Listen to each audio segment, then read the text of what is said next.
Hi everyone. I want to take a moment and speak a little bit about money and the plant medicine path. Such a hot topic, often very delicate and emotional, I've noticed. And I feel like it's good to talk about these things because that way when we open up to talking about things and become transparent and share our stories, it might, help to clear up the energies a bit and and help to resolve some misunderstandings that are very common in the plant medicine circles. So, what I've noticed is that in spiritual communities, there's a strong idealization of service and of helping and of generosity. And many people who come to the spiritual path also come from this kind of frustration, with how things are in their lives, in the world in general. So it's very easy when we struggle with things, when we have challenges and we feel difficult around stuff in our life, that we like try to figure out and understand what causes that discomfort, what the problem is. So for me personally, a really big piece in my life has been, this concern for the welfare of our planet, for the earth, for humanity, for nature. And so many of the narratives around that are related to kind of the way our society operates, and very often that's associated with industrialization, with developed countries where there's a lot of wealth, and there's a lot of judgment and blame towards industries and maybe wealthy, powerful people. And so there tends to be this kind of like association that money is bad, money causes harm, money is not spiritual as well. That's a really big and common one. And one reason why we might think that money is not spiritual is because many of our spiritual role models are people who have kind of isolated themselves from society. Think about like Jesus or Buddha. So we have this, or the monks, in Tibet, and we have this kind of feeling that, okay, maybe we'll be happy, maybe we'll be free of suffering if we become like them, if we isolate ourselves from society, if we let go of desire, if we kind of become like saints that meditate somewhere there in the hills. And there tends to be in the spiritual communities this kind of striving for being like this zen-like spiritual master. and and often these people, they have renounced many of their desires, and to be able to achieve this connection with some higher spiritual forces, or to connect with the divine. So it's easy to then create associations like that. Money is not spiritual, or money interferes with spirituality, and anything that has to do with money is not spiritual, or it's kind of like the purity of the work is contaminated. And so it's very common then that in these spiritual circles, people have issues around money and around paying money for kind of spiritual gatherings and for medicine. There are also people, I've also heard stories about how, oh, anything that comes from nature is available for free, it's provided for free, and so it shouldn't be paid for either. And sure, nature doesn't really ask for very much, and we can see what happens to the world when everyone feels like everything in nature is up for grabs. This is very human nature, and also part of the way of nature. Um, these are truths that exist. But at the same time, there's a reality that we as human beings, we live in this world where in order to survive, we need money. In order to get things done and to produce many things, we need money. Also with the medicines from the forest, there's a lot of resources that go into like producing the medicine that we drink here on the other side of the planet, for example. So there's someone had to cut down the wood to create the fire that cooked the medicine, maybe for a week or longer. People had to carry the water. There was a need to buy the packaging to bring the medicine, the need to transport the medicines. There's a lot of costs involved. And then also when there's a traveling delegation who's holding space and bringing these medicines. There's a lot of travel cost as well. Traveling is not cheap. It's also slow very often.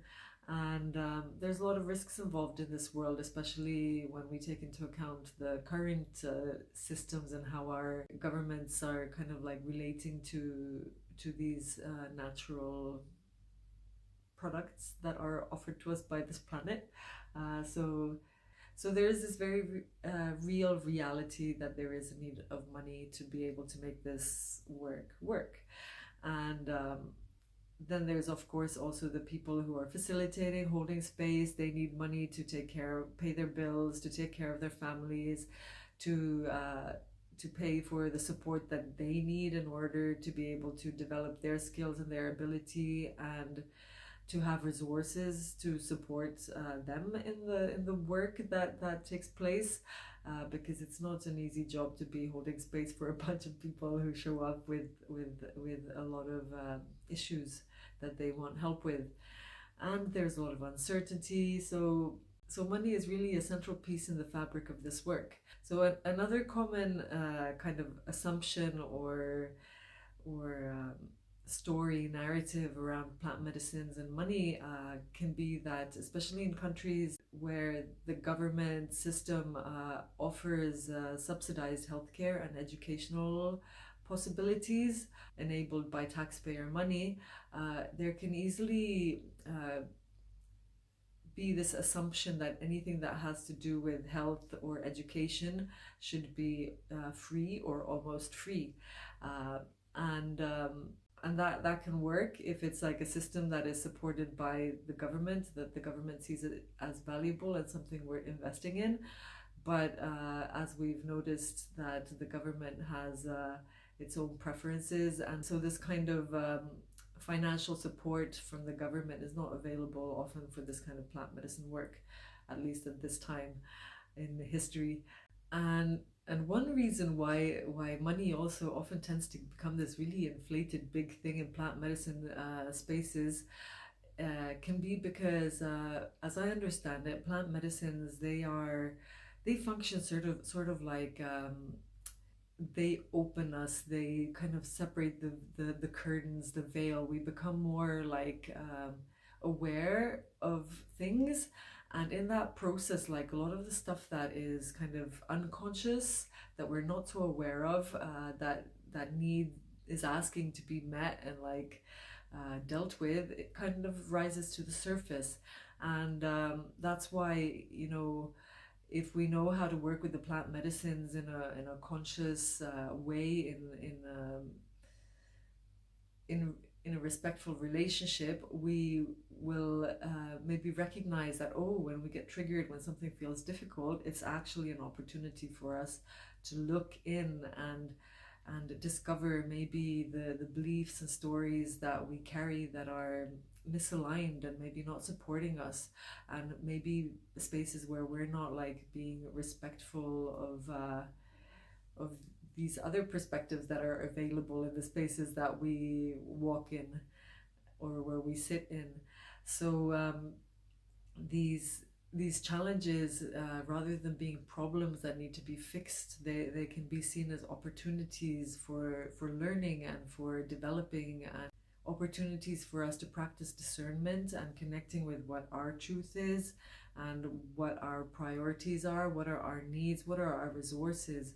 So for example, with the money issue, like, are we able to afford something? Are we able to honor the needs and the requests of others whose spaces we want to participate in? And or do we maybe need to look in the mirror and see, where are we avoiding our financial responsibilities? Where are we maybe feeling entitled and living off of like other people's energies? Where are we maybe needing to show up and put a bit more effort so that we can get the resources that we need, so that we can give the offering that is requested, so that we can pass over and receive, so that we can receive then that which we are wanting and maybe needing. everything in nature works in a reciprocal way. You know, there's like release, letting go, death, uh, composting, fertilization, giving the offering, feeding the energies, which allows the growth to happen. And then at some point, the fruits and the harvest is ready, and then you kind of let go and you release and you pass on. So money is like this as well. It, like, it comes and it goes and it comes and it goes. So money is also like a physical kind of dimension of our life force energy. So what we do with our creative energy, are we creating uh, things that allow us to receive the resources that we need? And money is also like a very emotionally charged topic and a subject, because although money is actually a very neutral thing and we give it meaning based on how we, the narratives and the experiences that we've had, the stories we've heard, um, and what we've been modeled by our family and our society about, like, is there enough money or is there not enough money? So even within generations, like, within a family, there can be very different like perspectives about money. Some people feel very okay with it, some people have real big issues with money. Personally, I've carried a lot of like guilt and shame about money because I've lived as a privileged person with material comfort in environments where there were a lot of people who lacked uh, this kind of material security. Uh, at the moment as well, I'm married to a Honey Queen Indian from the Brazilian rainforest whose family, they live in a house with a leaky roof, and they don't have access always to food and water and clothes, and they don't have the same level of money gives us like choice and freedom in many ways, and money also is something that is very closely linked to survival, especially nowadays in the world where we live. There's very little you can do without money unless you live totally off grid, but even then I think many people still need money. So money offers a sense of safety as well, which is why we see nowadays a lot of people like hoarding money and like trying to invest in like a bunch of pension funds and like the whole stock market system. And that's like a fear response, of not having enough and like needing to secure our future, because like in the indigenous communities, your kind of like pension, your security is like your children. And the same thing for in many developing countries where there has been a tendency to have big families. So when we become disconnected from our families and we maybe don't have so many children, money is the way that we kind of try to create a sense of safety for us, to have something that supports us in our old days when we don't have maybe the capacity to generate and work as productively as maybe before when we were younger. So money also is connected to power, that often people who are in powerful positions also have access to money and have the power to decide how money is used and what is it spent on. They also maybe have the possibility to attract more money. And when we, for example, are in a situation where we are maybe not we don't have the same level of freedom or the same level of power or the same level of comfort as some people that look wealthy, that seem to have everything they need at a material level. It's very easy to get like maybe feel envy, because we have a desire to have what they have. um, but as we all know, money is not everything. Money does not create happiness. It creates a certain level of safety and comfort and freedom of choice. But even people who have lots of money have a bunch of problems and challenges and difficulties. And also, people who have a lot of money and success can be the target of a lot of uh, projections of judgment, of criticism, of yeah, envy. And these energies, these negative thoughts, are very, if you don't know how to protect yourself from these kind of energetic attacks, it can be really vulnerable to have a lot of money. And I think many of us might be even like pushing away money, like avoiding having money because we don't want to be the target of those kinds of thoughts or feelings or projections, stories, blame and shame. There's many really strong emotions and feelings entangled with money. And all of these things, they affect how we relate to money, how we relate to each other, how we relate to people who have money, how we relate to people who don't have money, and how we relate to the things that can result from using money, and how we can relate to things that happen when there is no money. Because often, like, even when there is not so much money, like what I notice is the way the capitalist system right now, how it's working, is that there's all the time this promotion of like discounts here, discounts there, this is the cheapest, this is the cheapest.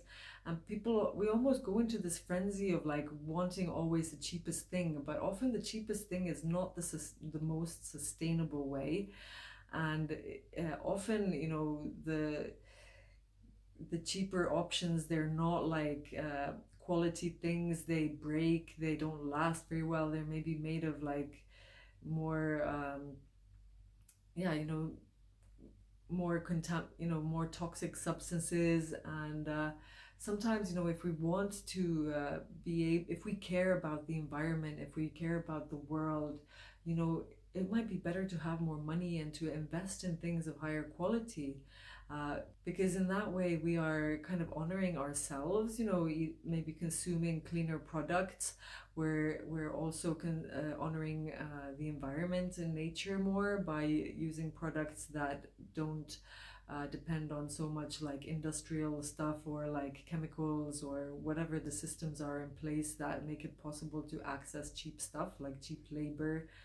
And we also when we have better quality stuff, maybe we don't need to consume so much, and maybe we don't need to change clothes. Like I've watched like in the years how like the quality of basic clothes has just like plummeted. Like before, like clothes used to last for tens of years, like some shirts or pants. And then nowadays, like, you wear them for a year or two and they're already like falling apart at the seams and you need to get some more. So really, if we have access to more money, we're able to pay for better quality things. And same with the plant medicine work. Sometimes paying for paying more can mean that the medicine was received in a sustainable way, or that the medicine work supports a community where the medicine comes from, or where the knowledge comes from. And also sometimes like more expensive medicine spaces offer a better held container, where there are people who have been able to invest resources in their own work, in their own spiritual path, in their own healing process, so that they're better able to hold space for people. So, but I understand that when we are in this kind of living in this kind of world or belief system that there's not enough, that things are too expensive, that it can be really hard to invest in ourselves. And it can be really hard to project and judge, like wealthy looking spiritual people as being not the real thing. Or you know there's a lot of like, we don't know what's happening really. But I've also noticed that when we tend to focus on this, like getting the cheapest and asking for discounts, it often first of all, asking for discounts, it undermines the we're not like respecting or honoring the request of those who are offering the service.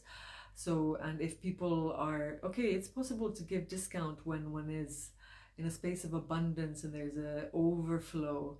But if we are in a space of like lack or like limitation, and we're not like yeah, feeling safe and overflowing, then giving discounts becomes a depleting thing. And when for example, space holders are giving their service away at a subsidized cost, at their own expense, they get drained. They feel stretched. They're not able to do the work as well. Sometimes there comes resentment. So what I've learned also with my Honey Queen husband, they always talk about like we need to feed the spirits, we need to feed the body, we need to take care of ourselves before we can share and offer. So that there's that. That's why they eat before ceremony as well, because they go to ceremony to learn, to interact, to participate. And if you're like totally weak, then you're not able to like do the work that you went there to do. But that was a bit of a sidetrack and a side comment. There are many ways of doing the plant medicine work, and there are spaces where being on diet and fasting fit into the picture, but it doesn't have to.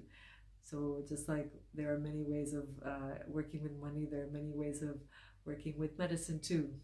So the other side of this discount issue that I've noticed is that um, often it's a priority issue. Like if someone is asking for discounts, they might be a bit avoidant about looking at their own expenditures, how they're managing money. Maybe they have a struggle getting money, asking for money, receiving money. I mean, these are things that I've been struggling with a lot during my life and my path because of the shame and the guilt I've had about my privilege and money. So it's like really easy to give away, try to help everyone before helping yourself. But there can come a point when you just like become totally overwhelmed and you feel like I don't have anything to give anymore. I can't even afford to pay for that thing which I need, for example, the therapy session or the participation in a session that is really calling.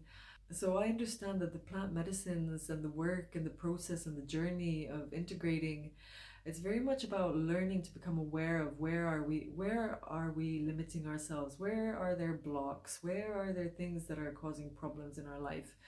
And instead of like, it's really easy, like that's the spiritual bypassing part, or the avoidant part, where we start looking around and blaming other people for how they're doing things, or judging the way others do.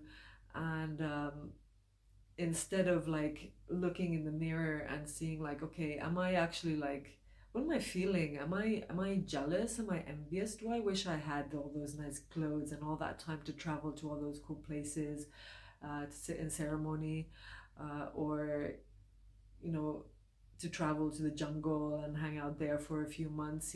It's not a small thing. Okay, some people might have lots of money and it might be a piece of cake to go and do all that, but there are others who put in a lot of effort, make a lot of sacrifices. uh, these are matters of priority. Like, I remember one of my teachers, mentors, guides, allies on this journey, she was telling me how, she had a retreat or a ceremony where, some people there was a couple who asked for a discount to participate, and she she agreed to give them the discount. But then they happened to have the money to pay the extra money for the more comfortable accommodation option. And that is really that really shows, like, what are the people prioritizing? Are they honoring the medicine? Are they honoring the people who are doing the work? I think often it comes from a space of like kind of ignorance and a lack of awareness of how much energy goes into doing this kind of plant medicine work.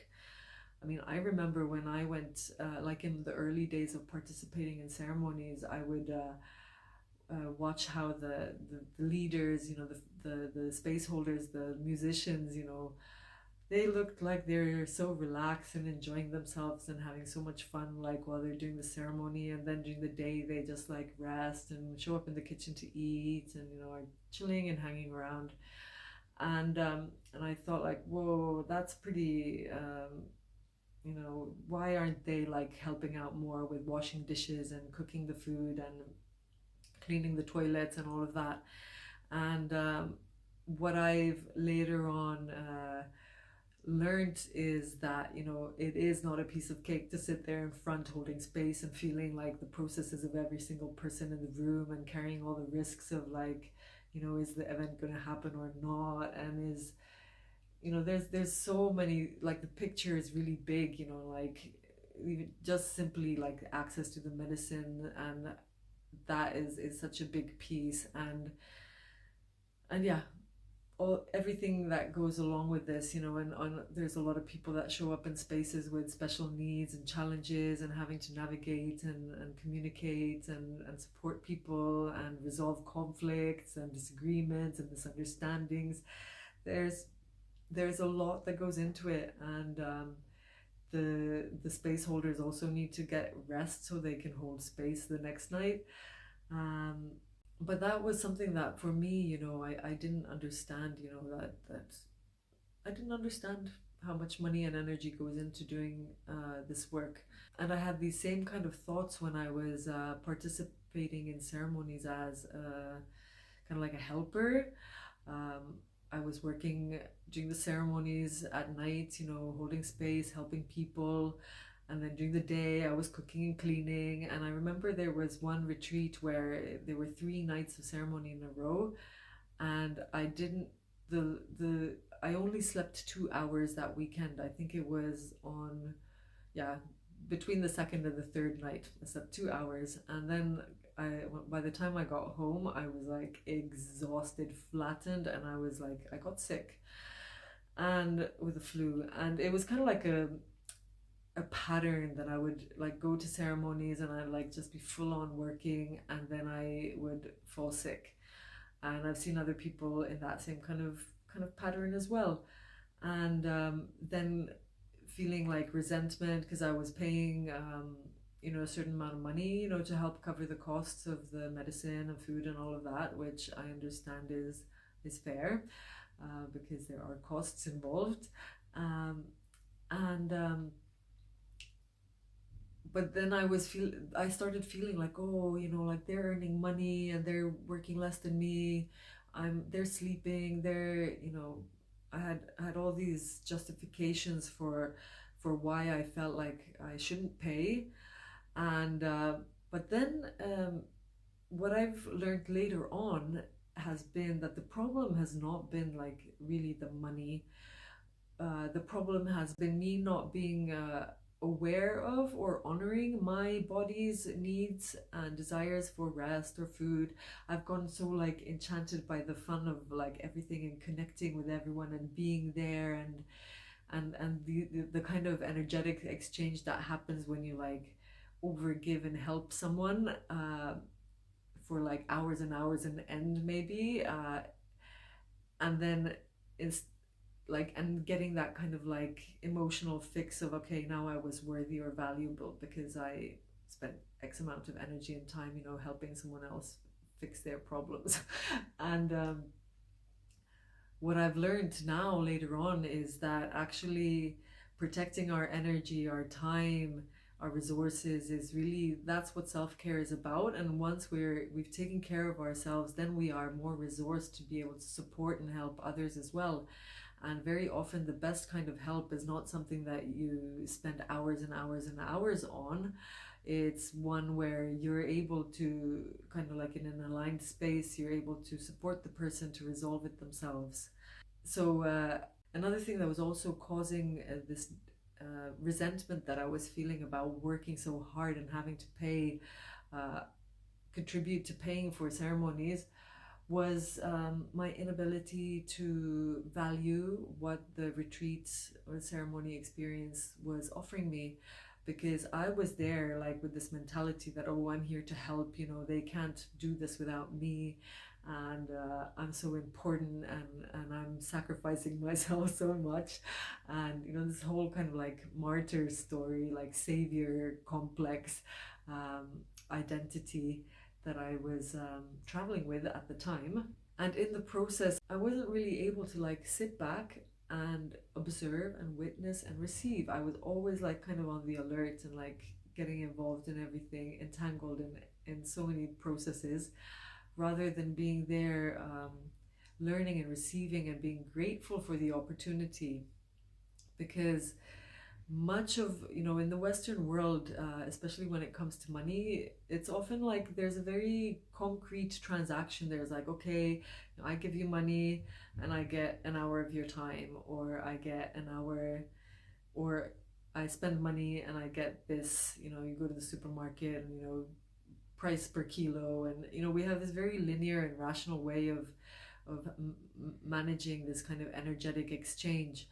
But in reality, when it comes to this kind of spiritual work, the plant medicine work, a lot of these things that are available for us, and perhaps the things that we want and we seek, are non-material and often like non-measurable. And many of the things that we get takes like a long time to kind of like, there's a time lag.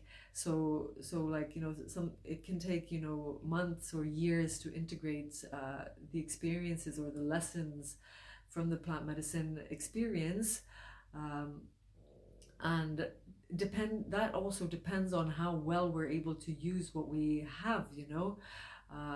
There are people who buy participation, for example, in online courses, and it's like every month or every few months buying something new and then never like finishing it, or not really, there's like this constant searching for the fixing to happen from the outside, rather than having the capacity to like look in, take responsibility for one's own choices and actions. And it's a process to learn that as well. We haven't been modeled and conditioned or taught how to learn that way, or how to take responsibility for ourselves.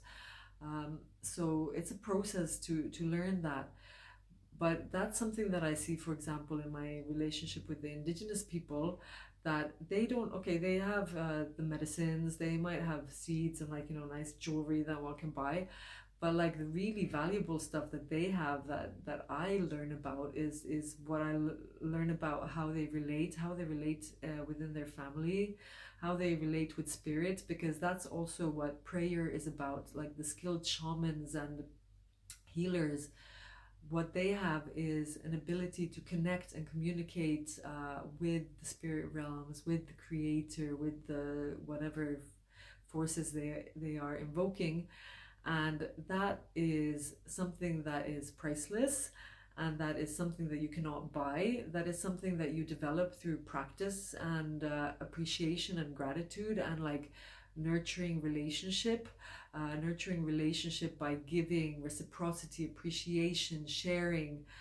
It can be, in forms of like, yeah, in so many forms, including like talking about things with respect, like what I'm doing, what I'm trying to do now, is I'm also like trying to honor money. I'm trying to honor the life force energy that flows through me, the spirit realms that are the spirits of the forest that are helping me like every day. I mean, these pieces of jewelry, they might look like simple seeds that you can pick up for free from the ground in the forest. Someone spent a lot of time like drilling holes in them to create these, and making these amulets, and they represent different spirits. And like these are, even though I noticed having thoughts like, oh, that stuff that comes from nature, oh, cheap, how can you charge a lot of money for something that like that? But actually these are the pieces that are like way more valuable than perhaps something that includes glass made beads made in a factory. Okay, there's some energy goes, lots of energy goes, prayer and beauty and intention into creating these big necklaces as well. But like I think we have like a bit of a distorted picture about uh, what well, money is something that is kind of like, it's fabricated, and we give value to things depending on how much we appreciate them. And because so many of us in the West have been disconnected from nature, we've learned to be afraid of nature, to not trust nature and everything that goes with it. So in that same process, and yeah, and the way all the industrial, robot produced stuff is advertised, and there's the shine and the bling, and artificial intelligence and everything, and we think like, oh, because it's like machine made and it required oil and gasoline to produce and transport that it's somehow okay, more expensive, it deserves to be more expensive. But like, really, I'm starting to have other thoughts, like, this necklace with the feathers of the chana bird, which is a bird that knows how to mimic all the sounds of nature.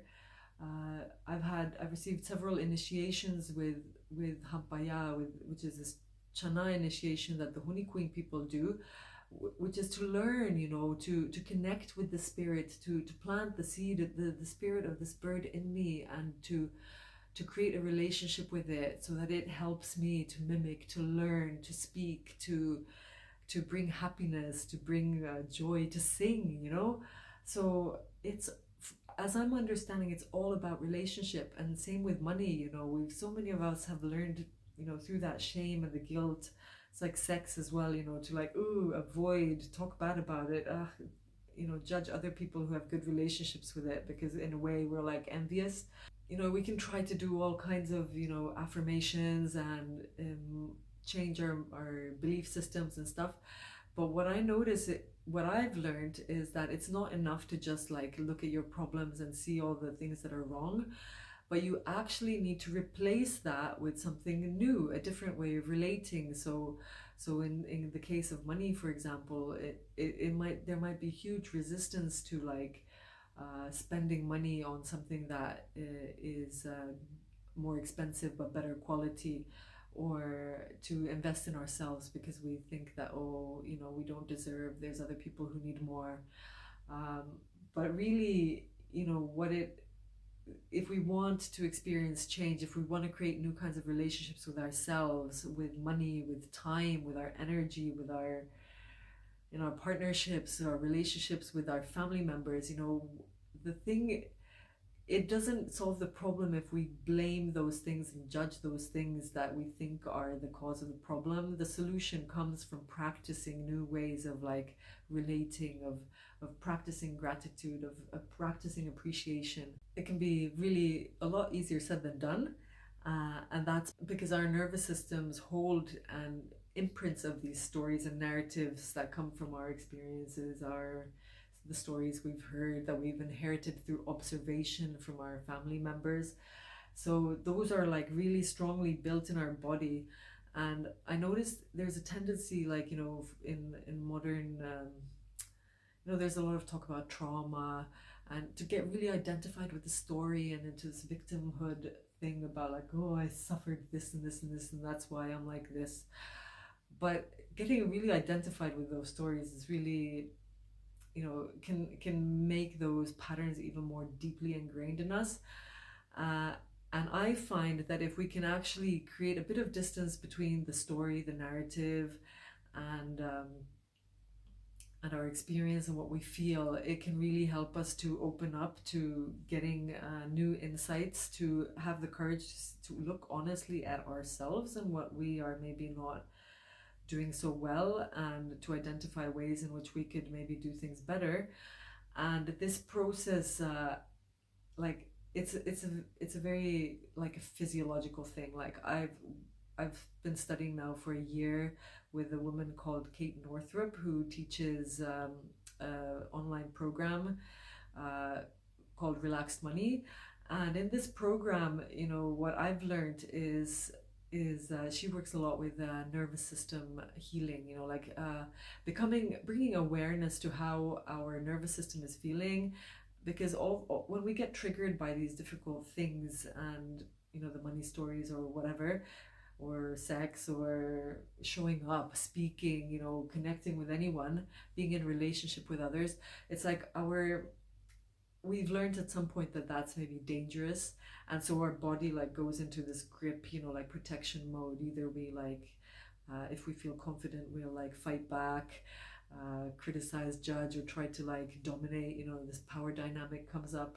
Or we might try to run away, we get really avoidant of our money, of our responsibilities, and everything. Or we might like get like, be people pleasing, be over generous, pay for everyone everything, and like, yeah.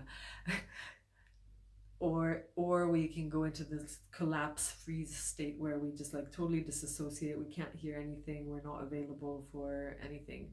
So in order to begin learning how to meet money, how to meet our relationship issues, because it's all the same thing, you know, it's all our capacity to relate, you know, how we relate to time, money, energy, sex, partners, children, work, showing up.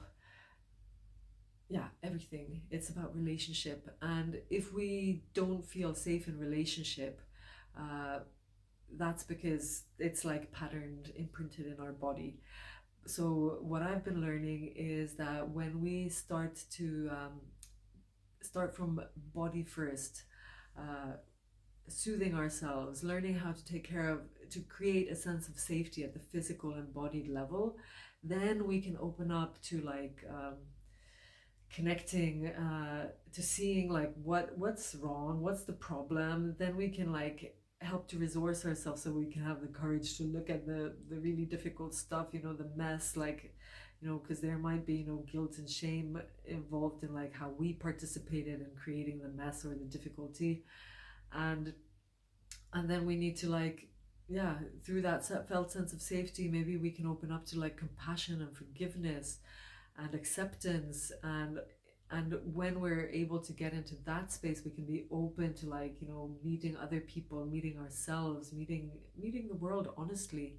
So when we're able to learn how to support ourselves, then we become much more available to like working in healthier, balanced ways, in reciprocity with others, whoever these others, whatever these others are. So for me, money has been a really important spiritual teacher for me. It's helped me connect to my life force energy, my creative energy. It's helped me step into deep, to more alignment and responsibility. But it takes time, it takes commitment, it takes work, it takes moments of navigating through really heavy, difficult stuff that we'd rather not do.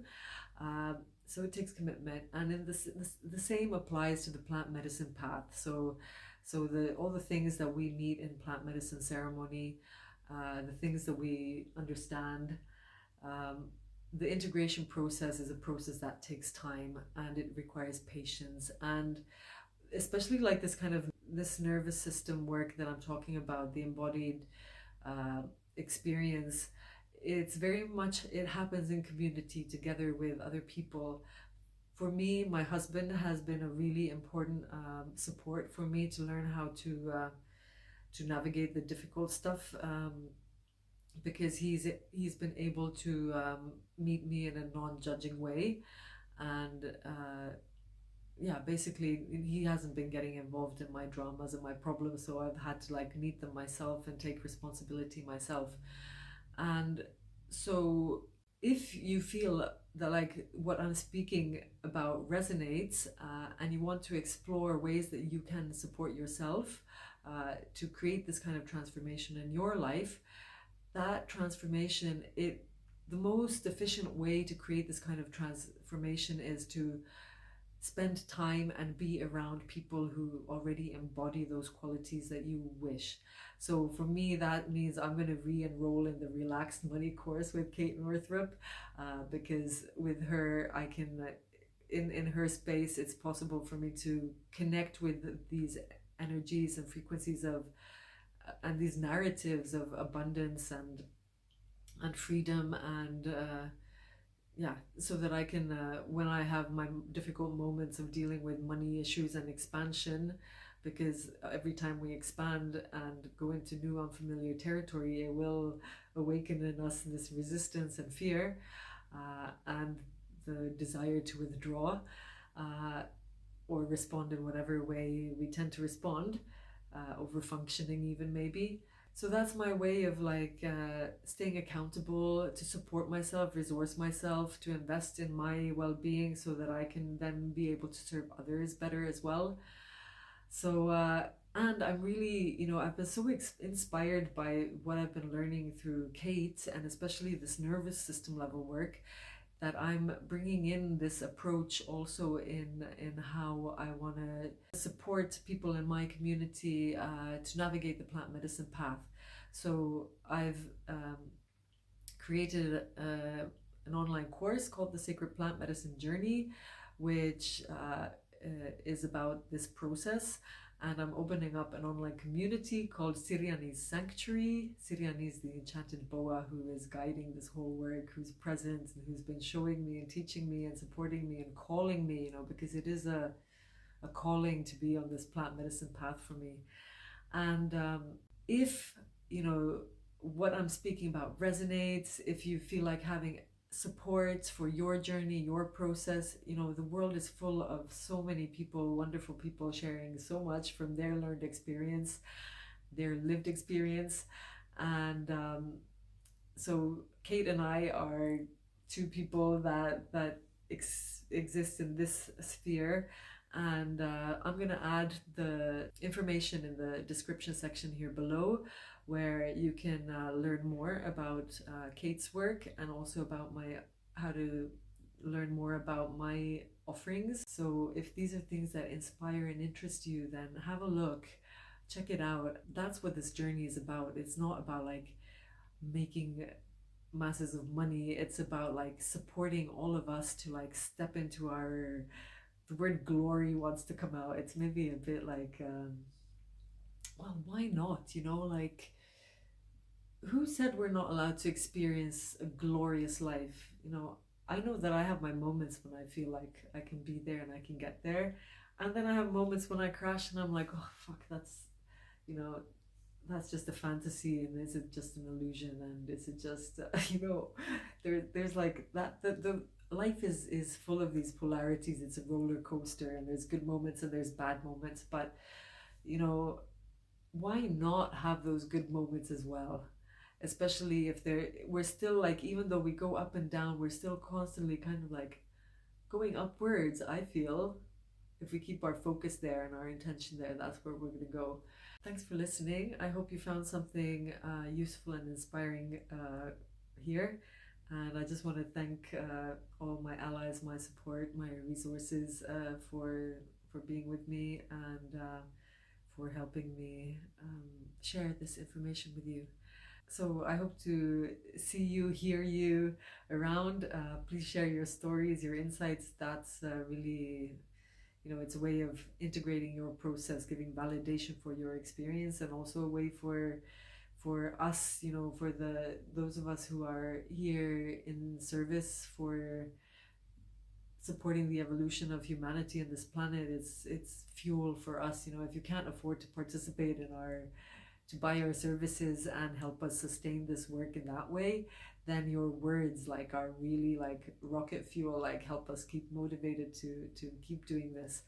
Because being here in service and working, life, like my husband says, life is difficult, life is challenging, the work never ends, the work never stops, and there are moments when we feel like challenged and question why we're here, why we're doing this, and all there are so many ways of sharing generosity and reciprocity and abundance, and one of the ways is through gratitude and appreciation.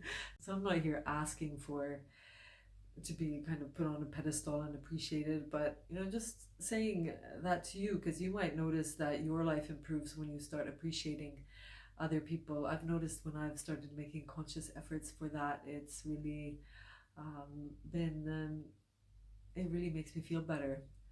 So I'm gonna take a moment to also appreciate you.